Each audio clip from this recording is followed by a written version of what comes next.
చేసిన పనుల గురించి అలాగే ప్రజలకు అప్పీలు నెక్స్ట్ వీటి కంటిన్యూషన్ ఇంపార్టెన్స్ ఓ రాజకీయ పార్టీ నాయకుడు ఏమేమి చెప్పాలనో అంతకు మించి లేదా తక్కువ ఒక్కటైనా మాట ఉందా? ప్రతిదీ కన్స్ట్రక్టివ్గా ఉంది, మాట్లాడుతున్నారు, చెప్తున్నారు, ప్రజల్లోకి ఆ మెసేజ్ పోతుంది. ఇందులో అబద్ధపు ఇవి ఉంటే ఆ అబద్ధం ఇదేదో చెప్పాలి. అసలు ఎక్కడ మొదలు పెడుతున్నావో తెలియదు, ఎక్కడికి వెళ్తున్నావో తెలియదు.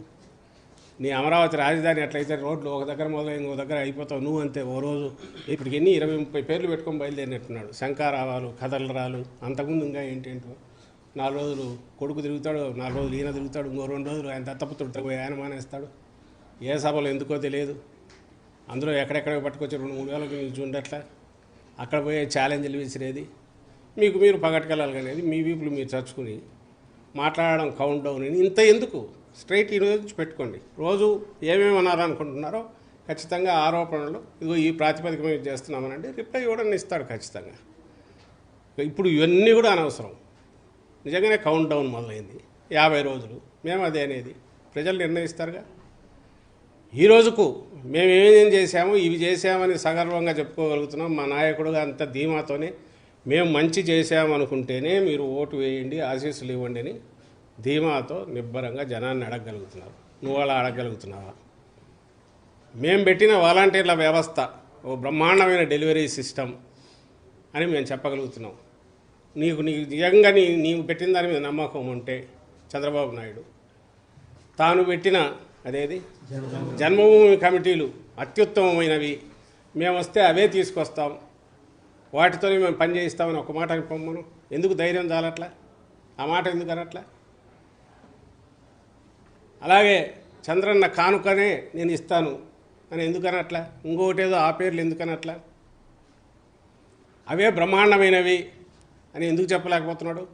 నా ఆదరణ కింద కత్తెరలే ముఖ్య, అవే బ్రహ్మాండమైనవి, అవే ఇస్తాను ఎందుకు అనలేకపోతున్నాడు? మేము అనగలుగుతున్నాం, ఇగో ఇవన్నీ చేశాము, వీటి కంటిన్యూషన్ కావాలి, వీటి కంటిన్యూషన్ కావాలంటే మళ్ళీ మా పార్టీని ఎన్నుకొని మేము అనగలుగుతున్నాం. నువ్వు ఏమి చూసి నీకు ఓటు వేయాలనో ఒక్కసారి చెప్తే జనానికి కన్ఫ్యూజన్ పోతుంది. నచ్చితే నిన్ను ఆదరిస్తే నిజంగా ప్రజాస్వామ్యంలో అది కరెక్ట్ కూడా అవుతుంది. ఇట్లా ఊరికి పొద్దుపోని ఊపిసిపోక మాటలు, పొద్దుపోని సవాళ్ళు, తాటాకు చప్పుళ్ళు, వీటి వల్ల ఏం ఉపయోగం ఉంటుంది నేను చేసిన వాటి వల్ల?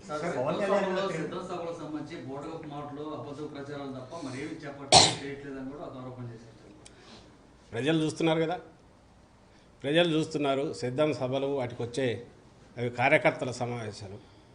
కార్యకర్తలు ఎంత ఉత్సాహంతో వస్తున్నారో, ఎలా రెస్పాండ్ అవుతున్నారో అది ఎక్కడి నుంచి వస్తుంది?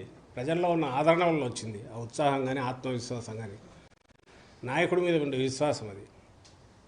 అలాగే అక్కడికి వచ్చి ఆయన మాట్లాడిన మాటల్లో నిన్న జగన్మోహన్ రెడ్డి గారు నిన్న కానీ అంతకుముందు 2 సభల్లో కానీ లేదా అంతకుముందు ఎక్కడ మాట్లాడినా ఒక్క మాట అయినా పరుషంగా, రాజకీయంగా ఎన్నైనా అనొచ్చు కానీ పరుషంగా వ్యక్తిగతంగా దూషించే మాటలు ఒకటన్నా అన్నాడు చంద్రబాబును కానీ ఆయన కొడుకును కానీ. అలాగే ఆయన మాట్లాడిన మాటల్లో ఏదైనా తాను చేసిన పనుల గురించి అలాగే ప్రజలకు అప్పీలు నెక్స్ట్ వీటి కంటిన్యూషన్ ఇంపార్టెన్స్ ఓ రాజకీయ పార్టీ నాయకుడు ఏమేమి చెప్పాలనో అంతకు మించి లేదా తక్కువ ఒక్కటైనా మాట ఉందా? ప్రతిదీ కన్స్ట్రక్టివ్గా ఉంది, మాట్లాడుతున్నారు, చెప్తున్నారు, ప్రజల్లోకి ఆ మెసేజ్ పోతుంది. ఇందులో అబద్ధపు ఇవి ఉంటే ఆ అబద్ధం ఇదేదో చెప్పాలి. నిన్న మాట్లాడిన మాటలు దాని మీద అబద్ధం ఉంటే చెప్పాలి. ఇది మీరు చేయలే కదా, ఎందుకు మాట్లాడినారని. ఏది లేదు కదా. 1,40,00,000 కుటుంబాలకు 1,45,00,000 కుటుంబాలకు రెగ్యులర్గా అందుతున్న బెనిఫిట్స్ కానీ అలాగే 2,55,000 కోట్లు ఏవైతే డీబీటీ ద్వారా పోయింది కానీ ఇందులో అవాస్తవం ఏముంది? మరి ప్రభుత్వం లెక్కలే అవాస్తవం అంటే ఇంకా అది అంతా అవాస్తవం, అంతా బ్రహ్మ పదార్థం అనుకోవచ్చు. కానీ దీన్ని ఎవరికి డినై చేయలేదు కదా, కాదనలేని సత్యాలే కదా. అలాగే ఊరూరు సచివాలయాలు రావడం కానీ, నాడు నేడు కింద స్కూల్ బిల్డింగ్లు ఇది కావడం కానీ ఇవన్నీ కూడా వాస్తవాలుగా ఏమవుతాయి? నువ్వు ఎక్కడ కాదనగలవు? లేదా ఫీజు రీయింబర్స్మెంట్ ఫుల్ పే చేయడం కానీ, వైద్యానికి సంబంధించి